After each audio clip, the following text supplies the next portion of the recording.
Alguém pode achar que a gente está exagerando, né? Eu vejo Três Itilhas hoje como uma cidade muito dinâmica. Três Itilhas é um mimo, né? É um pequeno paraíso.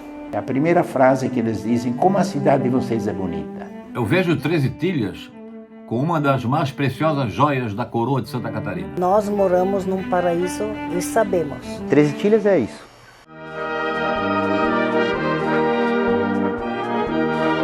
As ruas da cidade são limpas e floridas.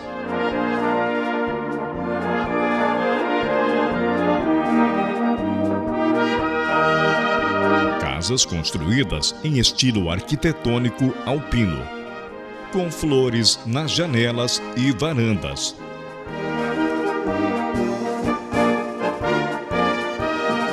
Com cerca de 8.000 habitantes, é considerada um pedacinho da Áustria no Brasil.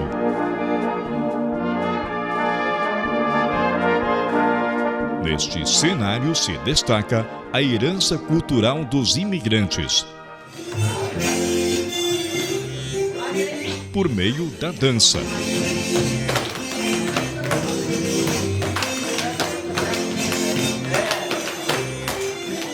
A escultura em madeira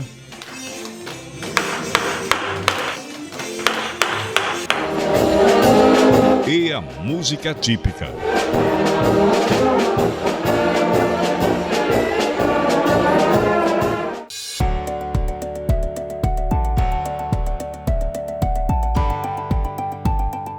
A indústria é consolidada e inovadora.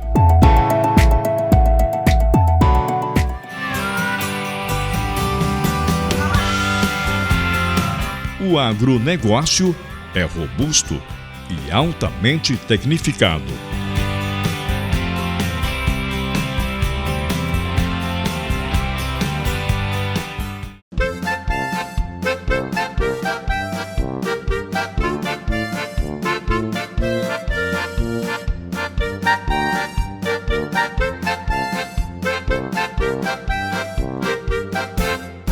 Com este panorama diferenciado e encantador, atrai milhares de turistas de todo o país e do exterior. O município tem uma das melhores rendas per capita e um dos melhores índices de desenvolvimento humano do estado. Assim é Três Itilhas. Mas nem sempre foi assim.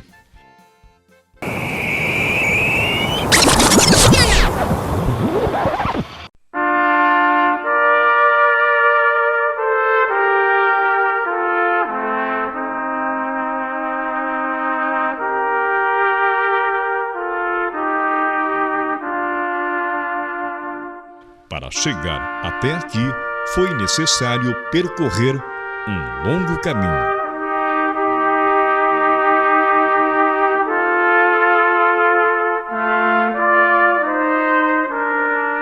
Tudo começou na década de 30 do século XX, por meio de um projeto de emigração e colonização liderado pelo então ministro da Agricultura e Silvicultura da Áustria, Andreas Thaler.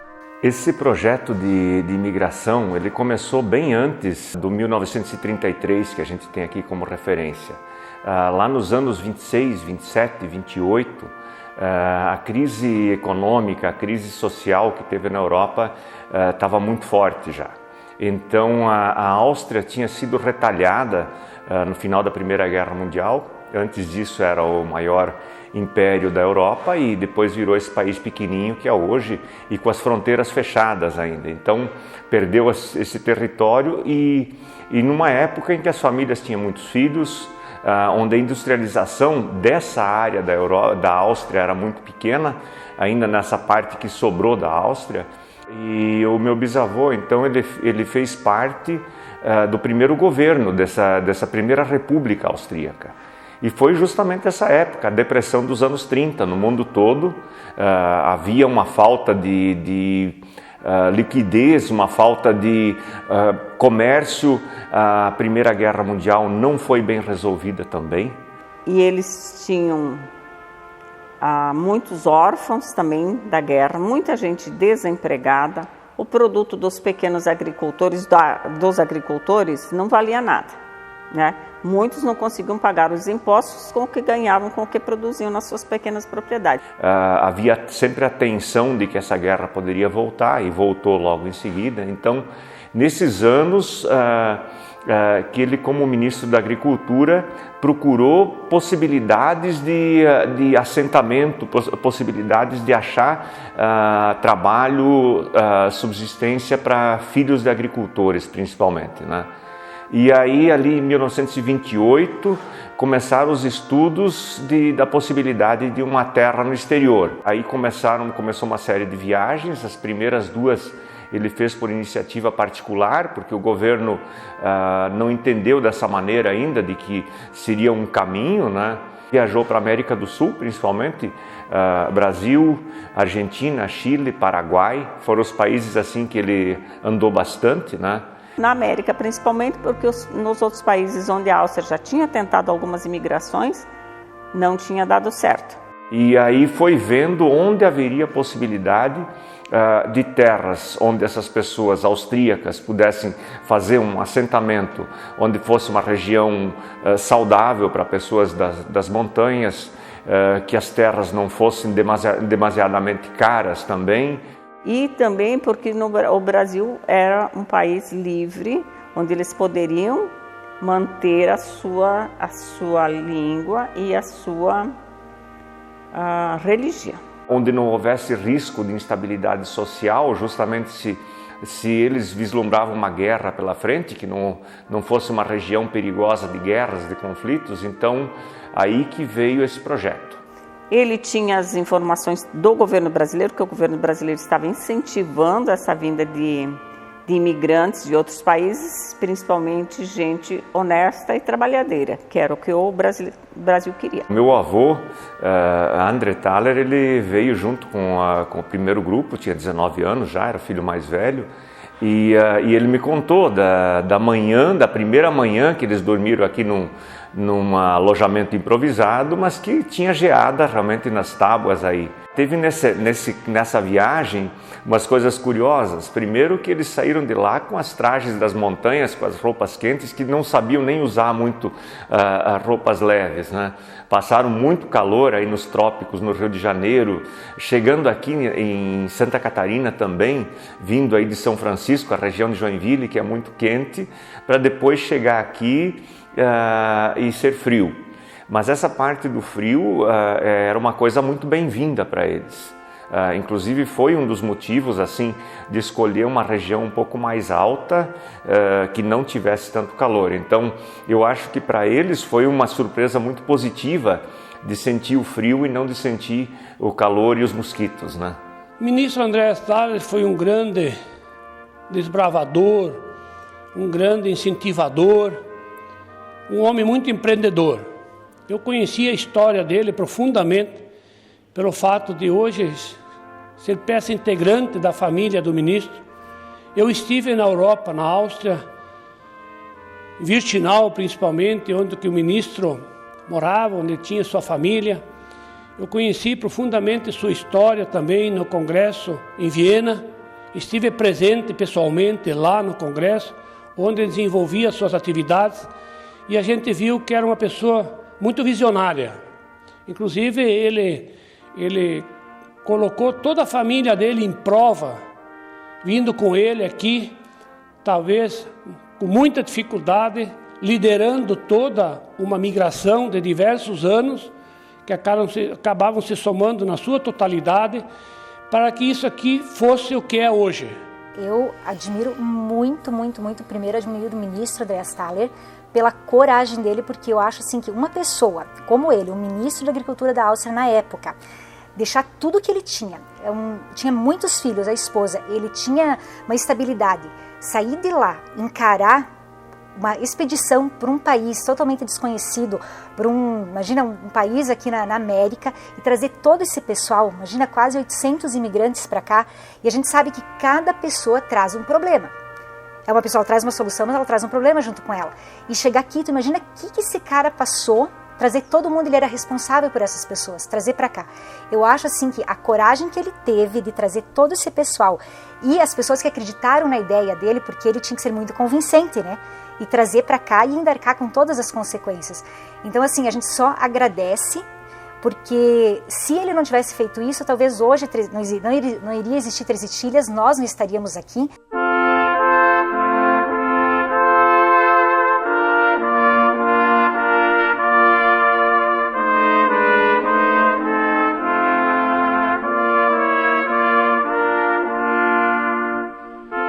Depois da chegada da primeira turma, em 13 de outubro de 1933, nos anos seguintes, novas levas de austríacos chegavam em busca de uma nova vida, como Alphons Natter, que chegou a Três Itilhas aos 13 anos, em 1937.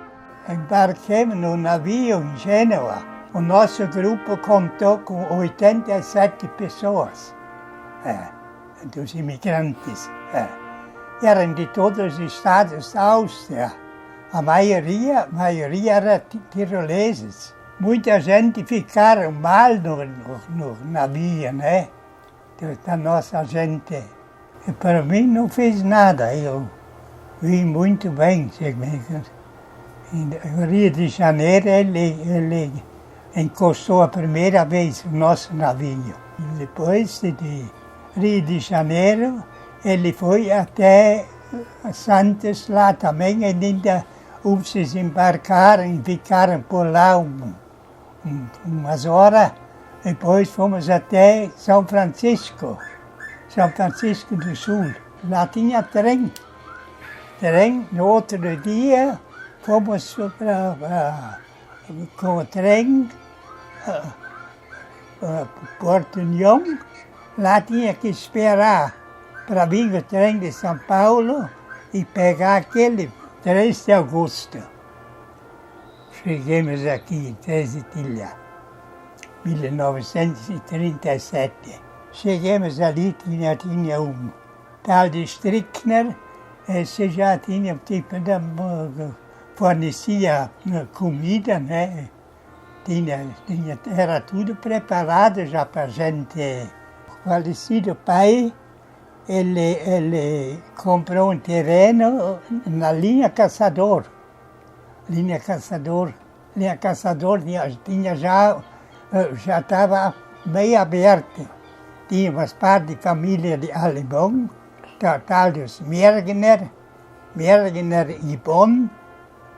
Eles já estavam aí, e italianos, os Nichetti, Altieri Luvisão, o João Nichetti, Luiz Nichetti, Honorato Nichetti, e dos Darós tinha o Severino, já estavam aqui. Antes mesmo do projeto oficial da colonização, já havia em Três Itilhas imigrantes alemães e austríacos, como foi o caso do austríaco Anton Schaupenländer, como conta a filha Elsa. Era tão ruim lá essa época, depois da guerra, né? Ele estava na guerra antes, mas estava bem ruim lá. Um amigo dele lá falou que eu vou para o Brasil com minha família, meu Eigner. Ele falou para ele, olha, me escreve uma carta, se lá é bom, então eu também vou. Ele falou que é bom, mas ele só tinha um ranchinho, sem som, sem nada, quando eles chegaram. Nascemos aqui no Patis, onde mora Patis, nós morávamos.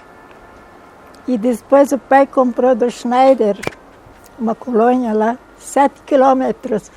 Eu fui na aula 7 quilômetros. A pé e a cavalo. A avó era Ana e o avô era Antônio. Aí eu sempre ia lá. Eles tratavam muito bem a gente. Mas meu pai nunca comentava desses negócios dele vir da Europa, não comentava com a gente. E eu aquela vez comecei a pedir para ele, mas ele não gostou muito, abandonei. Porque lá nós fazíamos trabalho no colégio, né? Os pais dos alunos, de onde é que eram, como é que era, como é que não era. Eu pensei, vou falar do meu pai, vou lá. E falo também que meu pai também é imigrante, coisa. Mas não deu liga, ele não achou muita graça. Meu pai gostava de plantar muito, então quando nós estávamos lá, Ficou tão bonito tudo. E nós tínhamos vaca tinha nome, pintada, negrinha, e isso aqui tudo. E os boi e tudo, ficou um paraíso lá. Nós tínhamos fruta, tanta fruta, não sei de onde o pai pegou essas mudas de fruta. Elza ficou viúva cedo. Foi quando decidiu fazer o caminho inverso do pai, para trabalhar na Áustria, onde permaneceu por 10 anos. Fiquei lá, então eu falei, mas eu quero um pouco trabalhar um pouco, né? Daí nós fomos ver o trabalho lá, o jornal, né? Mas eu queria, assim, para uma família pequena, uma coisa assim. Então tinha escritório lá e tinha uma família, tinha tudo. Eu tinha que fazer almoço e tudo, não sei o quê. Então eu falei para a irmã, não, acho que não vou ficar aqui. Eu falei, porque muita coisa, muito serviço. Então eles falaram, não, fica, vamos experimentar 14 dias. Fiquei 10 anos na Áustria trabalhando. Lá eu quase casei. Não, eu tinha 42 anos quando meu marido morreu. Mas muitos aqui também queriam casar comigo, mas eu não...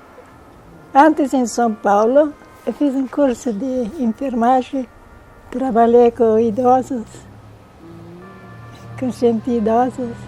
Mas meu pai foi um homem que lutou muito, trabalhou demais. Eu lembro, era uma criança, meu pai era tudo amuque naquela época, né? Então, quando ele casou, ele morava de agregado aqui, né? Aqui embaixo, aqui. Ele morava de empregado. E depois foi começando a comprar terra e fazer coisa, né? Criou 10 filhos, mas ele ensinou nós a trabalhar. Meu pai era muito trabalhador, a gente trabalhava aí. Eu com 12 anos plantava milho, pica-pau e lavrava com boi, com 12 anos de idade. Trabalhei muito na minha vida com meu pai. Foi sofrido, mas ele era bom para os empregados também. Meu pai tinha 10, 12 empregados, mesa tinha 2, 3 em casa. E esses empregados comiam bem, ele tratava bem, né? Que aquela vez um empregado ganhava um pacote de farinha, de média por dia. Né? E era caro na época.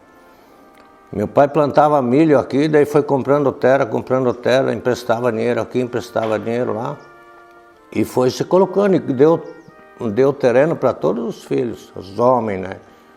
E as mulheres, ele comprava os enxovais e coisa, né? Outro que emigrou antes do primeiro grupo, já em 1929, foi o pai de Jacó Steiner, que antes de chegar a Três Itilhas, primeiro foi morar no Uruguai e no Rio Grande do Sul. Meu pai veio antes, em 29, daí ele foi para o Uruguai, e de Uruguai foi para o Rio Grande, depois ele conheceu minha mãe, e daí que viemos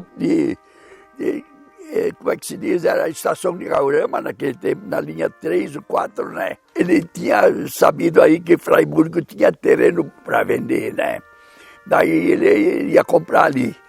E chegou em Fraiburgo, não se agradou, escutou ali, tem uma imigração em Três Itilhas, era Papuã naquele tempo, né? Porque na Três Linden, esse Três Itilhas foi batizado depois, né? E daí ele se botou para cá, né? Com a carroça. Até a videira, de videira ele pôs nós no trem, e daí viemos para... E daí ele ficou aqui em Três Itilhas, puxando da imigração, vinha vindo, né? O último transporte, né? Estrada.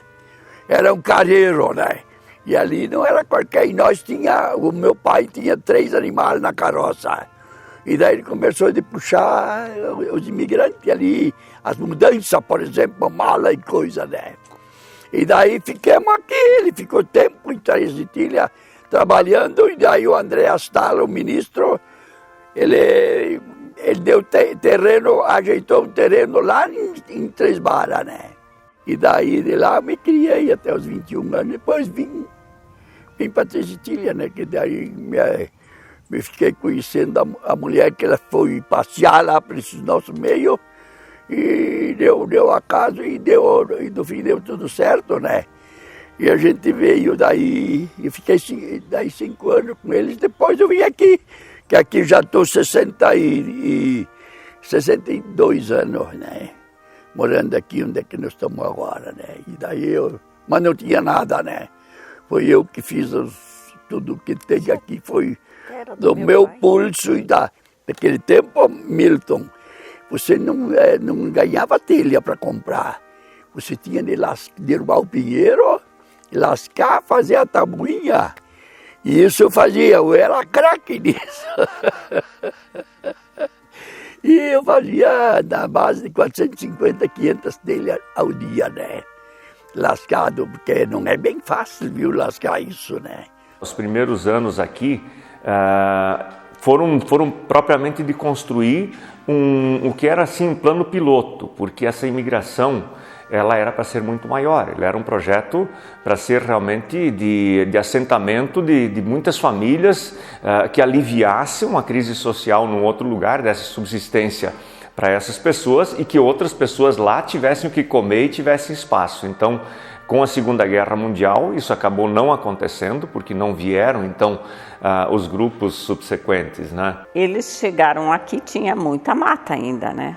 Então, a primeira coisa que eles tinham que fazer era derrubar o mato para plantar. E eles queriam plantar já em 1934, eles já queriam plantar o trigo no mês de junho, por ali plantar o trigo, que era a época de plantar, para eles já terem a colheita em novembro, dezembro, porque o pão é a principal coisa que todo mundo quer para comer, né? Todo mundo pensa no pão de cada dia, né? O pão nosso de cada dia já é uma coisa sagrada, já vem da antiguidade.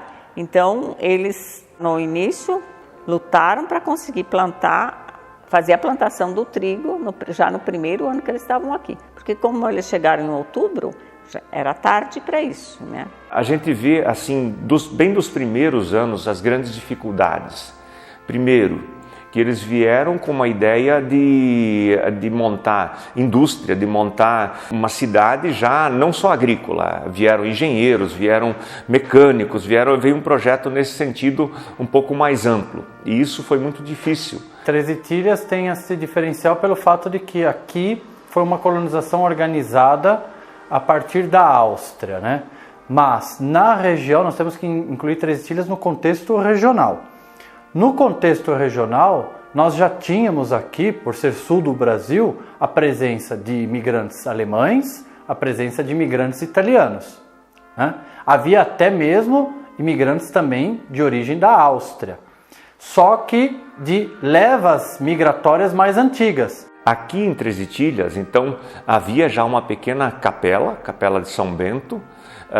Houve aqui já uma serraria anterior dessa região da época da exploração da estrada de ferro, então já havia alguma coisa assim de um assentamento anterior, mas que estava desocupado. Então tinha até uns casebres que já contam que já estavam em ruínas também, né?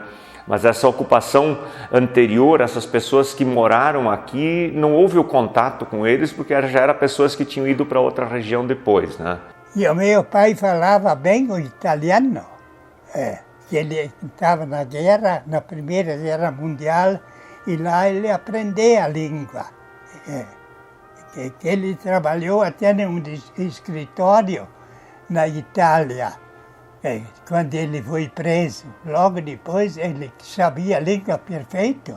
Eles pegaram ele no escritório para... Ele sempre contou que a vida melhor que ele passou foi aquela época da Itália. E aqui isso ajudou muito, porque nós não sabíamos a língua, né? O pai com o italiano, ele se entendeu bem, né? E os italianos ajudaram muito o pai para plantar, que nós não sabíamos nada a nossa região, da onde saímos da Áustria, não se fazia plantação, se lutava só com as vaquinhas e leite, né? Leite, fabricação de queijo. era lá e aqui depois foi tudo diferente. Plantava trigo. Naquela época, quase todos os colonos que começaram, que já plantava trigo. Trigo e milho, e depois porco. O negócio mais era o porco, engorda de porco. Isso tinha saída fácil. Eles puxavam até Ibicaré com a carroça, né? E lá ia para o trem, ia para São Paulo, os porcos. Lá tinha umas firmas que compraram, tinha 2 firmas grandes já em Ibicaré também, que compravam os porcos e daí iam embarcados para São Paulo. E a maioria dos colonos que fizeram dinheiro eram os porcos. Gado quase ninguém tinha. Uma junta de boi para trabalhar com o arado, a tatu. Era tatu, que era uma pá. O meu irmão estava com 14 e eu estava com 13 anos. Desse primeiro dia, nós nunca não ficava de balde, não tinha. Era trabalhar. E muito. Tirol, Tirol, Tirol, du bist mein Heimatland. Weil die war Berg und Tal, das Alt und Schalt.